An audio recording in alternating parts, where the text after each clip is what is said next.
میں کوئی اپنی علم اتنی جھاڑ رہا نہ آپ کی حقارت بیان کر رہا ہوں. اپنے آپ سے کویسچن کر لیں, کاپی اور پین لیجئے گا, گھر میں آ جائیے گا, کن چیزوں سے نماز ٹوٹتی ہے وہ ذرا لکھیے گا. آپ کو خود پتہ چل جائے گا. آپ شاید ایک آدھ چیز ہی لکھ سکیں گے کہ چلو وضو ٹوٹ گیا, نماز ٹوٹ گئی, ٹھیک ہے. اس کے بعد ذہن خالی. کیوں؟ ہم نے سیکھا نہیں نا. یاد رکھیں کہ جو علم سیکھے بغیر بعض اوقات نماز پڑھتا ہے, میں نہیں کہتا ہوں, آپ کے نبی ارشاد فرماتے ہیں ایک بندہ 60 برس تک نماز پڑھتا ہے لیکن اس کی ایک بھی نماز اللہ کی بارگاہ میں مقبول نہیں ہوتی, اس لیے کہ وہ رکوع صحیح کرتا ہے تو سجدہ غلط کر دیتا ہے, اور سجدہ صحیح کرتا ہے تو رکوع غلط کر دیتا ہے. سرکار مسجد میں بیٹھے ہوئے ہیں, ایک دیہاتی صحابی جن کو اعرابی کہتے ہیں وہ آئے, نماز ادا کی, آ کے سلام کیا. سرکار نے سلام کا جواب دیا, پھر فرمایا صلی فإنک لم تصلی, تو نماز پڑھ کیونکہ تو نے نماز نہیں پڑھی. بڑا حیران ہوا, گیا پھر نماز پڑھی. پھر آئے, سرکار نے سلام کا جواب دیا, فرمایا یہی جملہ, جاؤ دوبارہ نماز پڑھو. پھر گئے, نماز پڑھ کر آئے, سرکار نے فرمایا تو نے نماز نہیں پڑھی, دوبارہ پڑھ. کہنے لگے یا رسول اللہ مجھے تو ایسی ہی آتی ہے, آپ تعلیم فرما دیں. اب وہ کر کیا رہے تھے؟ علماء نے اس کی تشریح بیان یہ کی کہ رکوع کے بعد سیدھا کھڑا ہونا, اس کو قوما کہتے ہیں, یہ واجب ہوتا ہے. سیدھا کھڑا ہو کے کم از کم ایک بار سبحان اللہ کی مقدار آپ کو کھڑا ہونا ہوگا, پھر آپ سجدے میں جائیں. ایسی ایک سجدے سے جب ہم اٹھ کے بیٹھتے ہیں اس کو جلسہ کہتے ہیں. اس میں بھی کم از کم ایک بار سبحان اللہ کی مقدار بیٹھیں گے اور پھر اس کے بعد ہم دوسرا سجدہ کریں گے. سبحان اللہ مجھ سے کہنا نہیں ہے, جتنی دیر میں سبحان اللہ ہوتی ہے اتنی دیر بیٹھے پھر اگلا. اب ہمارے بھائی کیا کرتے ہیں, رکوع میں گئے, یہ اٹھے فوراً, اور نماز پڑھتے ہوئے تیزی سے دیکھیے گا یوں چک چک چک چک, ایک سجدہ پورا نہیں اٹھے گا, پھر فوراً. اتنی تیز نماز پڑھتے ہیں بعض, اور خاص طور پہ وہ بچے جن کو گیم سے اٹھا دیتی نا, نماز پڑھو کم وقت تو گیم بند کروا دوں گی. اچھا امی پڑھ رہے, ان کی نماز کی سپیڈ آپ دیکھیں. ابھی ہم جیسا آدمی الحمدللہ رب العالمین اور الرحمن الرحیم پڑھے گا, وہ رکوع میں بھائی تو نے مشین لگا رکھی ہے منہ کے اندر, اتنی تیزی سے ختم کر لی تو نے, اور یہ رکوع بس پڑھو ایک دم فارغ ہو. سنت غائب ہے نا, سنت موقدہ غیر موقدہ نوافل اس سے بالکل مبرہ, خالی فرض پڑھے جلدی جلدی آ کے پھر بیٹھ گئے 2 گھنٹے کے لیے. یہ جو نمازیں ہیں یہ نمازیں منہ پہ ماری جاتی ہیں. سرکار فرماتے ہیں بعض نمازی ایسے ہیں کہ ابھی مسجد کے دروازے سے باہر نہیں نکلنے پاتے, لیکن ان کی نماز پرانے کپڑے کی طرح لپیٹ کے ان کے منہ پر مار دی جاتی ہے. اور ایک روایت میں سرکار نے فرمایا بعض نمازی جب نماز کو ختم کرتے ہیں تو نماز ان کے لیے بد دعا کرتی ہے کہ اللہ تعالیٰ اس کو ایسا ہی برباد کر دے جیسا اس نے مجھے برباد کیا. یہ یاد رکھیں, میں ایک صرف مثال دے رہا ہوں سمجھانے کے لیے. نمازیں, روزے, یہ ایسا چیک ہے کہ جو بروز قیامت کیش ہوگا. اور آپ کو پتا ہے چیک صحیح نہ بھرا جائے تو باؤنس ہو جاتا ہے نا, وہ پھر ریجیکٹ ہو جاتا ہے, ریٹرن ہو جاتا ہے چیک. ایسے اگر اللہ تعالیٰ کی بارگاہ میں یہ عبادات مطلوب شرع کے مطابق ادا نہیں کی تو یہ رد ہیں. میدان محشر میں پہنچیں گے تو پتہ چلے گا کہ تیری تو 40 سال کی نمازیں برباد, تیری 30 سال کی نمازیں برباد. کیا فائدہ ہوگا اس کا؟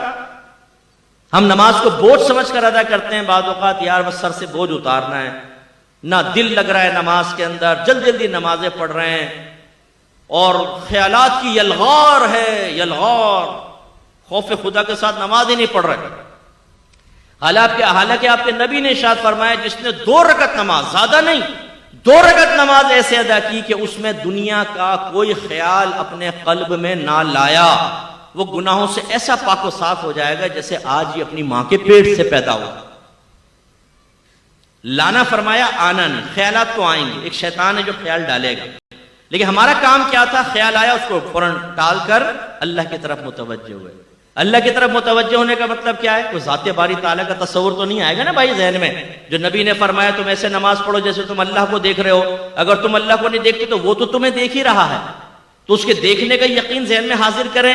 یا پھر جیسے مدینے کا تصور کر لیا, مکے کا تصور, موت کو یاد کر رہے ہیں, میدان محشر, پل صراط, جنت, دوزخ, یہ ذہن میں لا رہے ہیں. یہ دنیا نہیں ہے, یہ آخرت. یہ خیالات آ جائیں, اور اسی طرح اگر کوئی خیال آ گیا زوجہ کا, بچوں کا, کرکٹ کا, کاروبار کا, جیسی آئے فوراً جھٹک دیں. یہ نہیں کہ آپ سوچنا شروع کر دیں.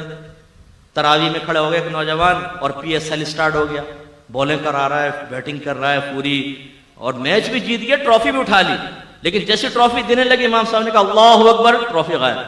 تو رکوع کرنا پڑا. تو یار ابھی ٹرافی بھی مل جاتی.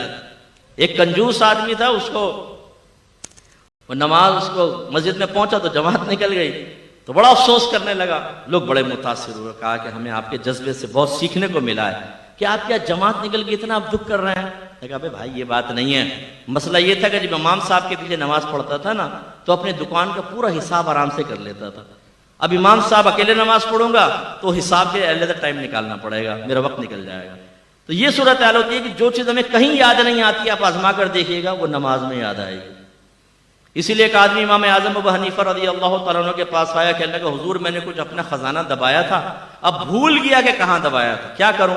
فرمایا علاج تو بتا دوں گا لیکن تو کرے گا نہیں۔ کہا کہ جی کیسے نہیں کروں گا، آپ بتائیں، کیونکہ اس کے لیے تو ہم تیار ہیں نا۔ اگر میں کہوں 5 وقت نماز پڑھیں، داڑیاں بڑھائیں، دین علم کے دین سیکھیں، اللہ آپ کو جنت دے گا، ہم میں سے بہت سے کہیں گے ہاں کیا صحیح رہے بالکل، اللہ ہمیں توفیق دے گا، بس توفیق دے گا۔ اور اگر میں کہوں میں آپ کو وظیفہ دے رہا ہوں 100 مرتبہ آپ کو پڑھنا ہے، 100 مرتبہ فجر کی نماز کے بعد، اسی دن آپ کو 1 لاکھ روپے نہ ملے تو فقیر کا گریبان پکڑ لیجئے گا۔ آپ کہیں گے مفتی صاحب اگر گھر میں چائے پی لیں تو بڑی مہربانی ہوگی۔ پھر آپ اس کو پوچھیں گے، پوچھنے کے بعد اگر میں یہ بھی کنڈیشن لگا دوں کسی نے شور کر دیا نا یا آپ بھول گئے گنتی، ختم، دوبارہ شروع، تو آپ اس کمرے میں داخل ہونے سے پہلے گھر والوں کہیں گے کوئی آئے نا ٹانگیں توڑ دوں گا، تم لوگ کم بخت ہو، نکل جاؤ، بچوں کو باہر نکالو گھر سے، اور مصلی پہ بیٹھ کے ایک ایک دانہ یہ ہمارا استغراق ہے۔ کیوں کہ مادی شے ہمارے سامنے آئے تو ہماری کامل توجہ ہوتی ہے، اور آخرت کے بارے میں کہیں تو بالکل بھی نہیں ہوتی۔ تو اللہ کے نبی نے یہ فرمایا 2 رکعت نماز، دنیا کا خیال نہ لاؤ، گناہوں سے ایسے پاک و صاف ہو جاؤ گے جیسے آج ہی ماں کے پیٹ سے پیدا ہوں۔ لیکن یہ بھی میرے نبی نے ارشاد فرمایا، علامہ آلوسی نے اس حدیث کو نقل فرمایا، سرکار نے فرمایا آخری زمانے میں ایک شخص بھی مسجد میں ایسا نہیں ہوگا جو خشوع و خضوع کے ساتھ نماز ادا کرنے والا ہو، یعنی ہر ایک دنیا کے خیالات میں مگن کھویا ہوا ہوگا۔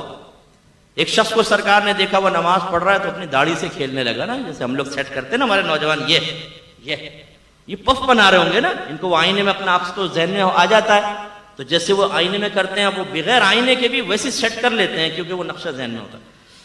اب وہ یہ سیٹ کر رہے ہیں، یہ سیٹ کر رہے ہیں، وہ شخص بھی کوئی داڑھی کو ایسا کرنے لگا، تو میرے آقا نے صحابہ سے فرمایا اگر اس کے دل میں خشوع و خضوع ہوتا تو اس کے اعضاء بھی خشوع پذیر ہوتے، یعنی اگر اس کے دل میں اللہ کا خوف ہوتا تو اس کے اعضاء سے بھی ظاہر ہوتا کہ اللہ کے خوف میں رہ کر نماز پڑھ رہا ہے، لیکن تو داڑھی سے کھیل رہا ہے، اور یہ ہمارا حال ہوتا ہے۔